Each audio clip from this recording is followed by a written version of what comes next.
La replicación del ADN. ¿En qué consiste? Es un proceso en el cual una molécula de ADN progenitora se sintetiza y da como resultado dos moléculas de ADN hijas, con una secuencia idéntica a la original. ¿Qué permite este proceso? En primer lugar, el paso de información genética a la descendencia. Segundo, reordenamiento de la información genética. Tercero, la mutación o alteración en una secuencia. Cuarto, reparación de las alteraciones en la codificación del ADN. Y quinto, metabolismo del ADN hacia nucleótidos mediado por nucleasas. Entonces, ¿cómo ocurre la replicación? Es un proceso que es coordinado antes de la división celular. Se da durante la fase S, en las etapas previas a la mitosis. Esta lleva información genética idéntica en las dos células hijas, mientras que hay una relación directa con el estado de replicación y la división celular, debido a que el inicio de la replicación del ADN hace que la célula se empiece a dividir. Una vez iniciada la replicación, no se da lugar a la división celular si es que ésta no está completa. Las características de la replicación son: primero, tiene carácter semiconservador.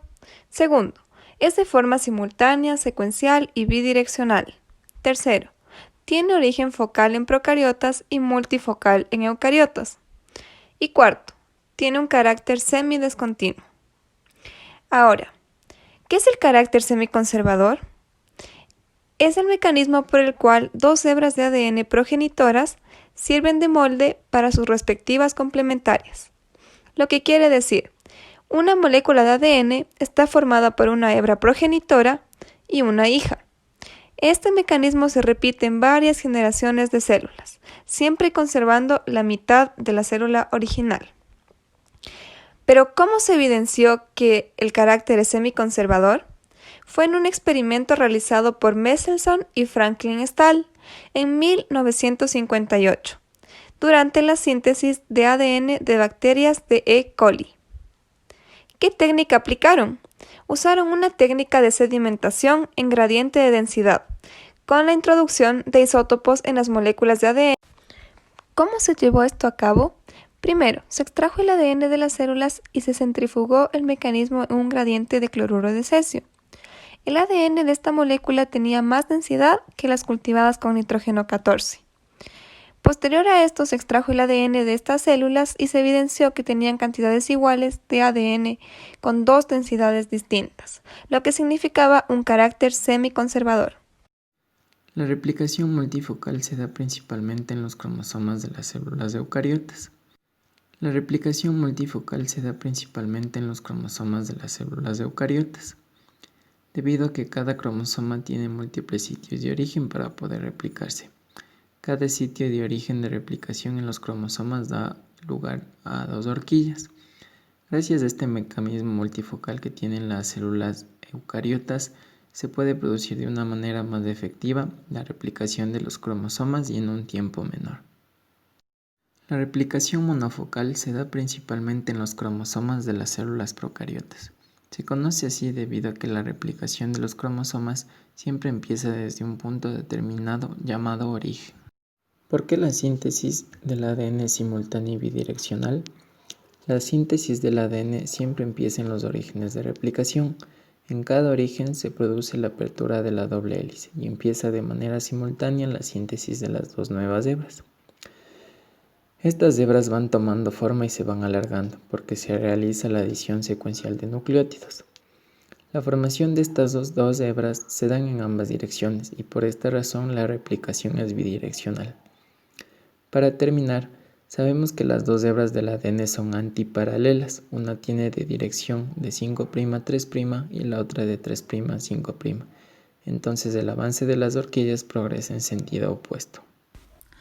Los requerimientos para la reacción de la síntesis del ADN se dividen en 4, comenzando con los sustratos, que son el grupo de los 4 desoxinucleósidos trifosfato que se clasifican en DATP, DTTP, DCTP y de GTP. Cada uno de ellos queda incorporado en el nuevo ADN. En el siguiente lugar están los cofactores, que son aquellos que requieren de un ion metálico divalente asociado al desoxirribonucleótido trifosfato y a la polimerasa. En el tercer lugar tenemos al cebador, que es un fragmento monocatenario indicador para la nueva síntesis de la hebra de ADN. Y por último lugar tenemos al molde o plantilla, que es probablemente la principal característica de reacción y determina el orden correcto de la incorporación de los nucleótidos dependiendo de su complementariedad. El mecanismo de reacción del ADN inicia con la reacción de un emparejamiento de un desoxirribonucleótido trifosfato o abreviado como DNTP complementario al núcleo de la hebra molde de ADN en la posición vecinal al extremo 3' de la hebra en crecimiento. La reacción propiamente dicha consiste en la unión de DNTP seleccionado que queda como desoxirribonucleósido monofosfato abreviado como DNMP, liberando porifosfato o también conocido como PPI. Este está implicado en la formación de un enlace fosfoéster entre el fosfato del DNTP que se incorpora al 3' hidróxido negativo libre de la cadena en crecimiento inicialmente de cebador. La ruptura del enlace fosfoanhídrico del DNTP proporciona la energía necesaria para impulsar la reacción, ayudada por la subsiguiente hidrólisis del PPI a 2-pi catalizada por la pirofosfatasa. Tras muchas reacciones similares sucesivas, el producto es la nueva hebra de ADN. ¿En qué dirección se da la síntesis? La adición de nucleótidos se realiza mediante 5' trifosfato y sobre un extremo de 3' OH libre. La hebra crece por su extremo 3' y se afirma que la síntesis transcurre en dirección 5' a 3'. Este es un mecanismo universal. DNA polimerasa procariótica. Además de tener actividades enzimáticas, tiene actividades exonucleasa. ¿Qué permite las actividades exonucleasa? Permite hidrolizar el nucleótido situado en el extremo 3' de la hebra de DNA. Cuando el nucleótido recién incorporado por la actividad polimerasa a la cadena en crecimiento no empareja correctamente con la hebra molde de DNA, será eliminado por actividad de 3' exonucleasa. ¿Qué permite la actividad 5' exonucleasa? Permite hidrolizar secuencialmente DNA o RNA a partir del extremo 5' de la hebra. Esta actividad desempeña eliminar el RNA cebador y sustituirlo por DNA en la síntesis discontinua de la hebra retardada. También complementa la actividad 3' exonucleasa, corrigiendo errores de distinto tipo. Se denomina actividad de reparación. ¿En qué influye la velocidad de replicación? Para que se complete la replicación en un tiempo razonable, la síntesis debe ser muy rápida, lo cual es posible gracias a que la molécula de ADN polimerasa se mantiene unida a la cadena de ADN molde, asociado a la vez por su centro activo al extremo 3' OH de la hebra creciente, incorporando así numerosos nucleótidos sucesivamente. Iniciación en procariotas. Depende de dos regiones en el DNA, el replicador que determina la apertura inicial de la doble hebra, y el origen es el punto donde inicia la síntesis sobre el molde, la molécula abierta. ¿De qué depende el replicador? El replicador da la apertura de la doble hélice, dependiendo de la interacción de proteínas iniciadoras. La unión de estas proteínas provoca la flexión de la cadena de DNA. ¿Cuál es el proceso de la elongación? Una vez formado el complejo de iniciación, la replicación precisa el desenrollamiento de la doble hélice, a fin de hacer accesibles las bases como molde para formar las nuevas hebras. A medida que se van sintetizando las hebras nuevas, se debe ir recuperando el enrollamiento en las dos dobles hélices recién formadas. En estas operaciones de avance, desenrollamiento o relajación y enrollamiento o compactación intervienen diversas proteínas especializadas. El complejo multiproteico asociado a cada horquilla realizando la replicación se reconoce como replisoma. ¿Qué son las helicasas? Son proteínas que se unen al ADN una vez que se ha abierto en el origen y actúan propagando la separación de sus dos hebras. Generalmente tienen forma de anillo. Estos rodean la hebra de ADN y comienzan a avanzar en sentidos opuestos, seguidos inmediatamente por el resto de componentes del replisoma. ¿Qué son las proteínas ligantes del ADN monocatenario? Una vez separadas las hebras por helicasas, estas intervienen, y evitan el reemparejamiento de las hebras, permitiendo así que las hebras molde puedan acoger a los nucleótidos que se incorporan en la replicación. ¿Qué son las topoisomerasas? Son aquellas que producen el estado no relajado, superenrollado y más compacto del ADN mediante el corte transitorio de una o ambas hebras, introduciendo un aumento o una disminución en el número de vueltas de las hebras de ADN.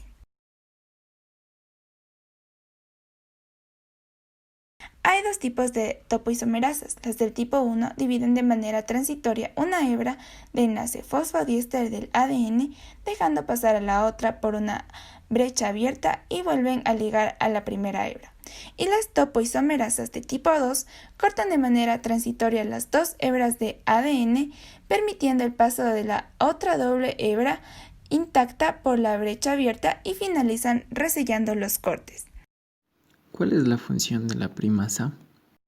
La primasa se encarga de sintetizar cadenas cortas de ARN complementarias para que cada hebra pueda sintetizar su hebra complementaria.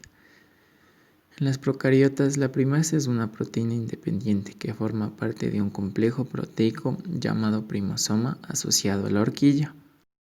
En las células de eucariotas, la actividad de la primasa reside en una de las subunidades del ADN polimerasa alfa, distinta de la subunidad que posee el centro activo polimerasa. Por esta razón, esta proteína con dos actividades se llama ADN polimerasa alfa primasa. ¿Qué es la simetría de la replicación? Cuando se abre la horquilla de replicación, se van a formar dos hebras progenitoras que van a actuar como molde. Primero tenemos la hebra adelantada que se presenta en dirección 3'-5'.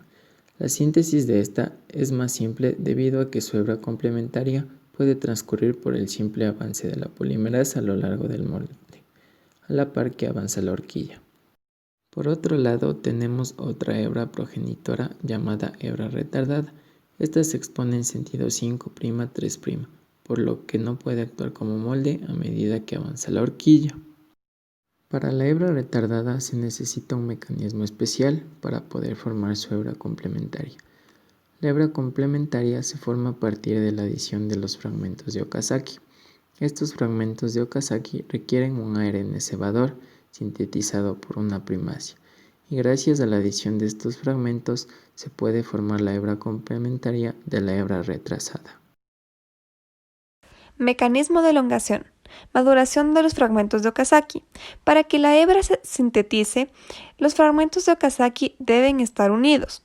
Este proceso se lo denomina maduración y requiere la eliminación de los cebadores, la elongación del fragmento adyacente para rellenar con ADN el hueco que dejó el ARN cebador y la unión de los extremos resultantes para que la hebra sea continua. La última etapa de la maduración, la hebra retardada, la unión de los fragmentos la cataliza la DNA ligasa. Esta enzima forma parte del enlace fosfoéster que falta en el grupo OH del extremo 3' y a un fragmento de Okazaki en el fosfato del extremo 5 del siguiente, asegurando que la hebra sea una cadena continua. La finalización de la elongación se da por la DNA polimerasa que se comprueba en las dos horquillas de replicación de cada replicón.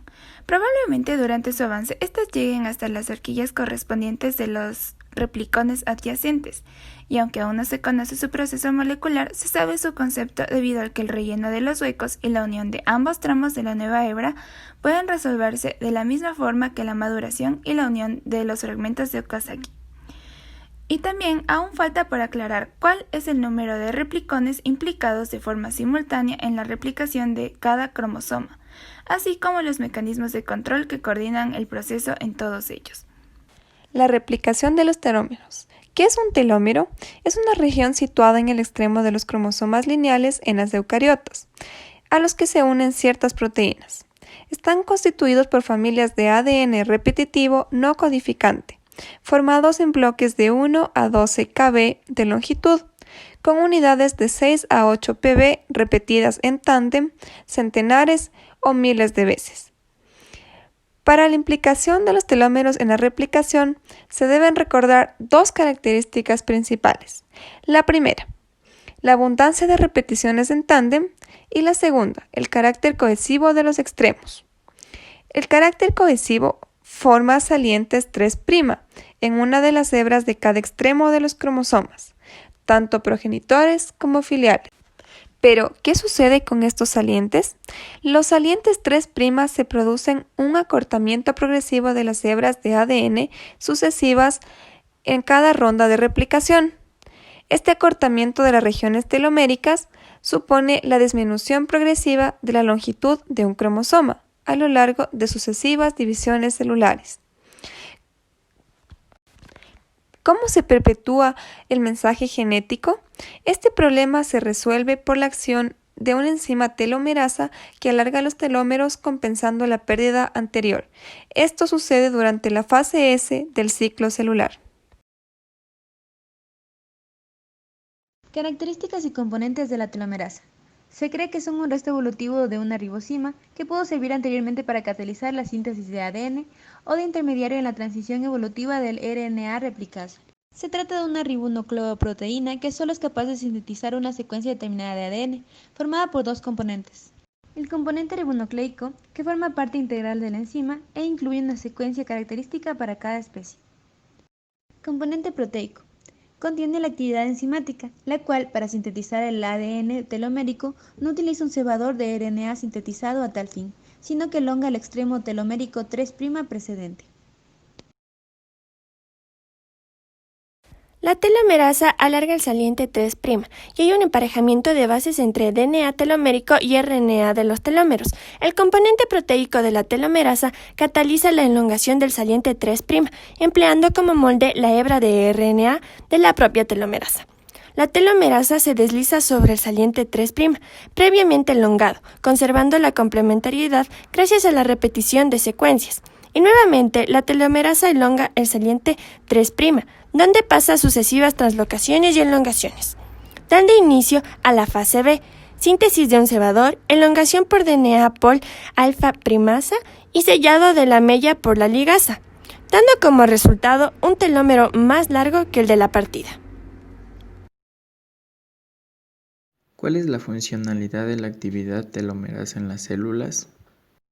En los adultos existe poca actividad telomerasa, pero en recién nacidos sí está presente. Cuando hay ausencia de telomerasa, las células se van dividiendo y envejeciendo. Inicialmente esto no presenta ninguna consecuencia, pero cuando se agotan todas las repeticiones teloméricas, la función celular se ve perjudicada y la célula muere. En la mayor parte de las células de un organismo no hay actividad telomerasa. Esto va disminuyendo durante toda la vida de un individuo. El envejecimiento es una consecuencia de la pérdida de la función de los telómeros con la edad y también está asociado a los síndromes de envejecimiento prematuro. Por el contrario, la telomerasa está presente en células tumorales. Junto a otros factores ayudan a la proliferación indefinida de tumores al impedir la muerte celular. Por esta razón se ha propuesto la inhibición de la actividad telomerasa como un principio de terapia antitumoral y la telomerasa se considera una diana terapéutica. Estos aspectos tienen un gran interés aplicado en relación con los problemas de envejecimiento y cáncer.